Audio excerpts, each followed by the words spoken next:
बात में तो कोई संशय नहीं है कि हम में से हर कोई एक धन, पद, प्रतिष्ठा और प्रशंसा से भरा जीवन चाहता है, लेकिन संशय इस बात का है कि इसे पाने का सही तरीका क्या है।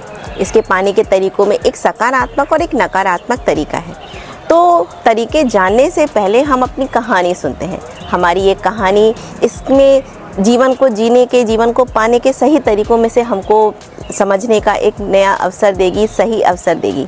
तो नमस्कार, ये कहानी आप सुन रहे हैं मेरे यानी पूजा के चैनल में, और अगर आपको मेरी कहानी पसंद आती है तो मेरे चैनल को लाइक और सब्सक्राइब करिए। हमारा ये चैनल जो भी मैं पढ़ती हूँ, जो भी मैं सुनती हूँ, वह नई नई कहानियों से आपको रूबरू कराता है। हमारी इस कहानी का मुख्य पात्र है मिथिल लॉइजल। ये एक फ्रेंच स्टोरी है, फ्रेंच शॉर्ट स्टोरी है, और जिसके ऑथर हैं गी दी मुपासा, और जो कि शॉर्ट स्टोरी लिखने के लिए बहुत ही विख्यात है।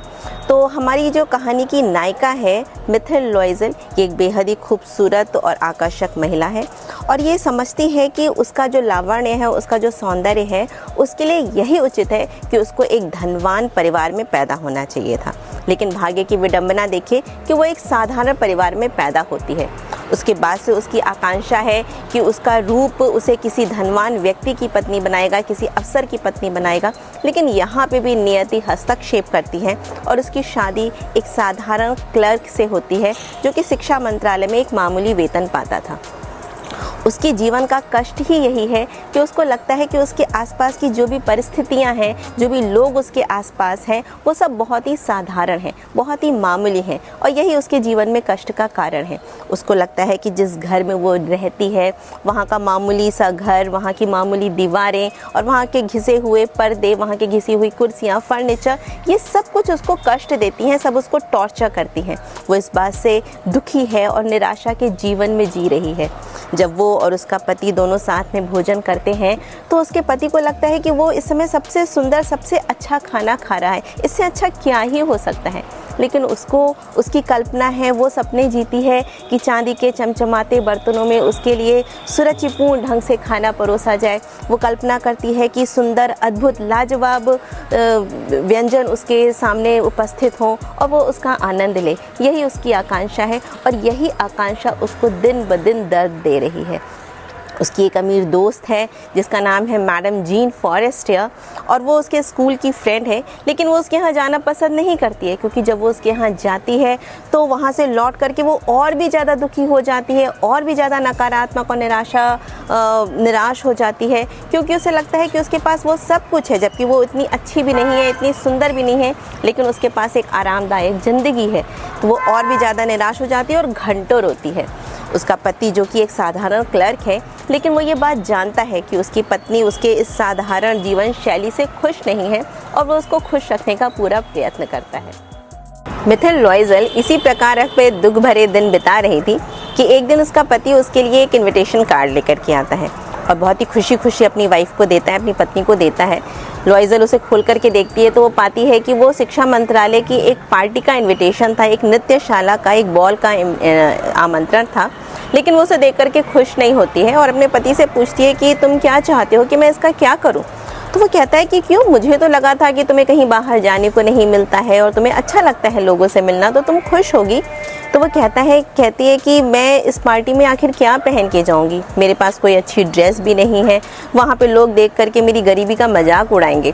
तो वो कहता है कि ऐसा क्यों सोचती हो, अच्छा ये बताओ कि तुम्हें क्या लगता है कि पार्टी के लिए ड्रेस लेने के लिए तुम्हें कितनी रकम की ज़रूरत होगी।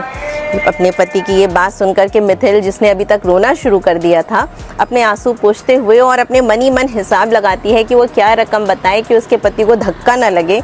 वो आखिरकार सोच करके बताती है कि मुझे लगता है कि 400 फ्रैंक में मेरी ड्रेस आ जाएगी। ये सुनकर के उसका पति का चेहरा पीला पड़ जाता है, क्योंकि लगभग ये उतनी ही रकम थी जो वो पिछले कुछ महीनों से जोड़ रहा था गन खरीदने के लिए, क्योंकि उसका विचार था कि वो अपने दोस्तों के साथ शिकार पे जाएगा। लेकिन वो रकम अपनी वाइफ को दे देता है और मिथिल उससे एक अच्छी सी ड्रेस लेकर के आ जाती है। धीरे धीरे बॉल का दिन नज़दीक आने लगता है, लेकिन मिथिल और भी ज़्यादा निराश, और भी ज़्यादा दुखी होने लगती है। एक दिन उसका पति आखिरकार उससे पूछ ही लेता है कि अब क्या हुआ, अब तो तुम्हारे पास ड्रेस भी आ गई है, आखिर अब तुम्हारी निराशा का क्या कारण है। तो वो कहती है कि मेरे पास एक ड्रेस तो है, लेकिन मेरे पास उसके साथ पहनने के लिए कोई अच्छा गहना, कोई अच्छा जेवर नहीं है, मैं क्या पहनूंगी, और बेहतर है कि तुम ये इनविटेशन कार्ड किसी और को दे दो। उसका पति सोचता है और कहता है कि क्यों नहीं तुम फूलों की ज्वेलरी पहन लेती हो। तो वो कहती है कि मेरी ड्रेस के साथ वो बिल्कुल अच्छी नहीं लगेगी और सबको समझ में आ जाएगा कि मेरे पास है नहीं, इसी वजह से मैंने पहना है। तो वो कहता है कि तुम क्यों नहीं जो तुम्हारी दोस्त है जीन फॉरेस्टियर, उससे कोई अच्छी ज्वेलरी, अच्छा गहना उधार ले लेती हो, आखिर एक ही दिन के लिए तो तुमको पहनना है। लॉइजल को ये बात समझ में आ जाती है और वो सोचती है कि अगले ही दिन वो वहाँ पे जाएगी। अगले दिन जब वो अपनी दोस्त के पास जाती है और उससे कहती है, उसको सारी बातें बताती है, तो फॉरेस्टियर खुशी खुशी अपनी सारी ज्वेलरी का बॉक्स उसके सामने खोल करके दिखाती है और कहती है कि तुम्हें जो पसंद है तुम ले लो। बहुत सारी ज्वेलरी होती है उसमें, हर चीज़ लॉइजल ट्राई करती है उसमें से, कभी ब्रेसलेट, कभी एयरिंग, कभी अलग अलग चीज़ें वो अपने ऊपर लगा करके ट्राई करती है। आखिरकार उसे एक बहुत ही स्लीक सा, बहुत ही नाजुक सा एक हीरो का हार, एक डायमंड नेकलेस उसे अपने ऊपर पसंद आ जाता है और वो हिचकते हुए अपनी दोस्त से पूछती है कि क्या मैं इसे ले सकती हूँ। फॉरेस्टियर खुशी खुशी अनुमति दे देती है और मैडम लॉइजल बहुत खुशी से उसको अपने साथ लेकर के घर में दिन आ जाता है। और वो शाम एक बहुत ही खूबसूरत शाम साबित होती है मैडम लॉइजल के लिए, क्योंकि वो इतनी प्यारी, इतनी सुंदर लग रही थी कि पार्टी में सबकी निगाहें उसके ऊपर जाती हैं। सब लोग उसको नोटिस करते हैं, सब उसकी सुंदरता की तारीफ़ करते हैं, सब उसके साथ नृत्य करना चाहते थे। आदमी हो या औरत, सब उसके नज़दीक जाना चाहते थे, उसका पता पूछते हैं, उससे जानकारी लेते हैं, उसका नाम पूछते हैं और वो प्रशंसा से घिरी। यही चीज़ तो वो हमेशा से चाहती थी कि लोग उसको नोटिस करें, लोग उसकी तारीफ़ करें, और वो एक खूबसूरत शाम साबित हो रही थी। वो हर एक के साथ नृत्य करती है, अपने आप में, अपने आनंद में पूरी तरह से डूबी रहती है। वो नृत्यशाला का दिन उसके लिए एक यादगार दिन, एक यादगार शाम बन जाती है। पार्टी ख़त्म होते होते सुबह के 4 बज जाते हैं और उसका पति लौटते हुए उसको एक साधारण सा शॉल लपेट देता है, लेकिन मैडम लॉइजल को वो बिल्कुल पसंद नहीं आता है। उसे लगता है कि और औरतें जो कि कीमती फ़र ओढ़ रही हैं, जब वो देखेंगी साधारण सी शॉल तो वो जान जाएंगी कि वो एक गरीब औरत है, एक साधारण मध्यम वर्गीय परिवार की औरत है। तो ये सोच करके ही वो जल्दी जल्दी सीढ़ियों से नीचे उतर जाती है, यहाँ तक कि कैब के आने का भी वेट नहीं करती है। दोनों पति पत्नी सुबह की ठंड में नदी के किनारे कांपते हुए कैब के इंतज़ार में आगे बढ़ते हैं। आखिरकार एक साधारण गाड़ी उन्हें मिलती है जिससे वो अपने घर तक, अपने अपार्टमेंट तक आते हैं। अपार्टमेंट पहुंच करके शीशे के सामने खड़े होकर के मैडम लॉइजल अपनी शॉल हटा करके दोबारा से अपने उसी रूप को देखना चाहती थी जिसने उसे वो सुंदर और यादगार शाम दी थी। लेकिन जैसे ही वो शॉल हटाती है, आईने में देखती है, तो ये क्या चीख उसके मुंह से निकल जाती है। उसका पति दौड़ा दौड़ा चला आता है कि क्या हुआ। तो वो कहती है कि वो हीरो का हार जो उसने पहना हुआ था वो उसके गले से गायब है। दोनों पति पत्नी बिल्कुल व्याकुल हो जाते हैं और ड्रेस के हर फोल्ड में देखते हैं, आसपास हर जगह देखते हैं, लेकिन वो हार कहीं नहीं मिलता है। उसी शाम में, उसी जल्दी जल्दी उसका पति दोबारा से दौड़ा दौड़ा जाता है। वो सारा रास्ता चेक करता है कि कहीं से वो हार मिल जाए, लेकिन वो हार कहीं से भी नहीं मिलता है।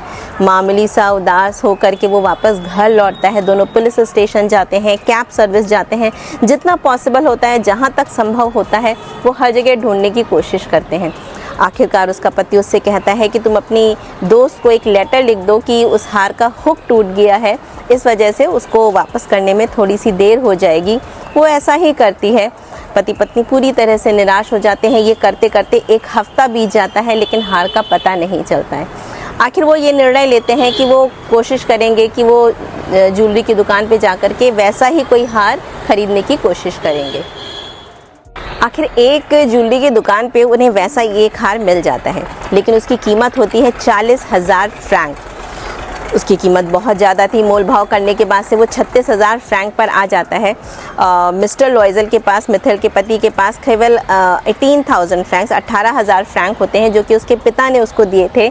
बाकी की कीमत वो ऊंची ब्याज दरों पर इधर उधर से लोन लेते हैं और किसी तरह से वो हार खरीदते हैं। मैडम लॉइजल हार को लेकर के अपनी दोस्त को वापस करने के लिए जाती है, तो फॉरेस्टियर उससे कहती है कि तुम्हें ये हार मुझे पहले ही वापस कर देना चाहिए था, हो सकता है कि मुझे ज़रूरत पड़ती। लेकिन लॉइजल इस बात से खुश है कि वो हार का डिब्बा खोल करके नहीं देखती है, कहीं वो पहचान जाती कि वो दूसरा हार है और कहीं वो उसको चोर ना समझती। इस घटना के बाद से मैडम लॉइजल के असली दरिद्रता के दिन शुरुआत हो जाते हैं। तब उसे पता चलता है कि असली गरीबी क्या होती है, असली कष्ट क्या होता है और असली निराशा क्या होती है। वो अपना अपार्टमेंट छोड़ करके छत के नीचे बने एक छोटे से कमरे में शिफ्ट हो जाते हैं। उनके घर में जो मेड काम करती थी वो उसको निकाल देते हैं क्योंकि वो उसको अफोर्ड नहीं कर सकते थे। घर का प्रत्येक छोटा बड़ा काम मैडम लॉयज़ल के कंधों पे आ जाता है। घर की साफ़ सफाई से लेकर के बर्तन पानी लेकर के आना, जितनी भी चीज़ें होती थी, पानी लेने के लिए बाहर जाना पड़ता था, ऊपर से चढ़ कर के नीचे आना पड़ता था, वो सारी चीज़ें मैडम लॉयज़ल करती थी। वो एक साधारण महिला की तरह सारे काम करने लगी थी और हर एक दुकान पे जा कर के एक एक पैसे के लिए मोल भाव करना, क्योंकि उनका उद्देश्य ही यही था कि एक एक पैसा वो बचा करके अपने लोन को चुकता कर सकें। उसका पति अपनी नौकरी के बाद से शाम को भी काम करने लगा था, वो रात को भी टाइपिंग का काम उसने ले लिया था। दोनों पति पत्नी पूरी तरह से अपने आप को काम में झोंक देते हैं और इस तरह से करते करते आखिर 10 सालों की तपस्या के बाद से उनका पूरा का पूरा लोन चुकता हो पाता है। लेकिन ये 10 साल उनके जीवन में इतने कठिन गुजरे थे कि उसने मैडम लॉयज़ल को उस खूबसूरत आकर्षक और प्यारी महिला से एक हार्ड और एक मजबूत और एक रूखी सूखी महिला बना दिया था। अब वो ये चिंता नहीं करती थी कि उसने क्या पहना है, उसको इस बात की फिक्र नहीं थी कि उसके बाल कैसे लग रहे हैं, उसके हाथ रूखे थे, उसका शरीर का किसी भी चीज़ की वो चिंता नहीं करती थी। अब वो एक बहुत ही साधारण और दरिद्र महिला बन करके रह गई थी। लेकिन जब उनका लोन पूरा हो जाता है, पति पत्नी को एक संतोष आता है, उसके बाद से उसको एक प्राउड की फीलिंग, एक गौरव की फीलिंग होती है कि आखिरकार उसने अपने सारे लोन को चुकता कर दिया, ये जो उनके सर पे भार था ये हट गया है। कभी कभी जब उसका पति ऑफिस चला जाता था, वो शाम को अपने कमरे में बैठ करके और खिड़की से बाहर झांकती थी, तो वो याद करती थी वही बॉल, वही पार्टी का दिन, वो दिन जब सब लोग उसकी प्रशंसा कर रहे थे, वही दिन जब सब उसकी तारीफ कर रहे थे और वो आकर्षण का केंद्र थी। एक शाम मैडम लॉयज़ल अपने घर के सारे काम ख़त्म करके और शाम को वॉक करने के लिए निकलती है। तभी रास्ते में उसे एक जाना पहचाना चेहरा दिखता है। वो ध्यान से देखती है तो देखती है कि ये तो उसकी फ्रेंड, पुरानी दोस्त जीन फॉरेस्टियर है और वो अभी भी उतनी ही प्यारी और सुंदर लग रही है। वो सोचती है कि क्या वो उसके पास जाए लेकिन और उसे अपना परिचय दे, क्योंकि वो तो अब बहुत ही साधारण सी दिखने लगी है। लेकिन वो सोचती है कि क्यों नहीं, मुझे जाना चाहिए और आखिर आज मैं उसको वो सारी चीज़ें बताऊंगी जो कि इतने वर्षों के दौरान हुआ। और वो जाती है और उससे कहती है कि हेलो फॉरेस्टियर, हेलो जीन। तो जीन फॉरेस्टियर उसको बहुत ही ताज्जुब से देखती है और उसे लगता है कि कौन है ये गरीब सी दिखने वाली महिला जो उसको इतने फ्रेंडली तरीके से बुला रही है। और वो कहती है कि मैं आपको पहचान नहीं पाई हूँ। तो लॉयज़ल कहती है कि तुम पहचानोगी भी कैसे, क्योंकि इस 10 सालों ने मुझे पूरी तरह से बदल दिया है और मैं तुम्हारी वही दोस्त मैडम मिथल लॉयज़ल हूँ। तो वो कहती है कि ओ लॉयज़ल, तुम्हें ये क्या हो गया है, तुम इतनी बदल कैसे गई हो, ये क्या हो गया तुम्हें। तो मैडम लॉयज़ल कहती है कि ये 10 साल मेरे लिए बहुत ही कठिन भरे दिन थे और बहुत ही दरिद्रता के दिन रहे। हमने बहुत ही कठिन वक्त जिया और ये सब कुछ तुम्हारी वजह से था, मेरी वजह से। लेकिन मैंने क्या किया? तुमको याद है वो पार्टी जब मैं तुमसे एक हीरो का हार उधार मांगने के लिए आई थी? फॉरेस्टर कहती है हाँ हाँ, मुझे पूरी अच्छी तरह से याद है। तो सच बताऊं तो वो हीरो का हार मुझसे खो गया था, लेकिन तुमने तो वो मुझे वापस किया था। मैंने तुम्हें वापस ज़रूर किया था, लेकिन वो हीरो का हार जो है वो मैंने वैसा ही हीरो का हार एक दूसरी दुकान से लिया था। तो तुम्हारे कहने का मतलब है कि वो हार जो मैंने तुम्हें दिया था वो खो गया था और तुमने वैसा ही एक हीरो का हार दूसरी दुकान से लिया था। लॉयज़ल कहती है कि हाँ बिल्कुल ऐसा ही हुआ था और वो एक एक पैसा जोड़ करके, इतनी मेहनत करके उन्होंने वो कीमत चुकाई है। मैडम फॉरेस्टियर बिल्कुल भावपूर्ण हो जाती है, भाव में डूब जाती है, बिल्कुल दुख उसके चेहरे से टपकने लगता है और वो लॉयज़ल के दोनों हाथों को अपने हाथों में ले लेती है कि ओ माय पुअर मैथड, तुमने मुझे बताया क्यों नहीं कि ऐसा हुआ था। और वो जो हार मैंने तुम्हें दिया था वो तो नकली था, उसकी कीमत खाली 400 फ्रैंक थी। कहानी वहीं पे ख़त्म हो जाती है। 400 फ्रैंक की कीमत के बदले दोनों पति पत्नी ने 36,000 फ्रैंक की कीमत चुकाई। ये कहानी हमको क्या संदेश देती है, हमको क्या बताती है कि हम जिस जीवन को पाना चाहते हैं उस जीवन के लिए हमारे पास 2 रास्ते हैं।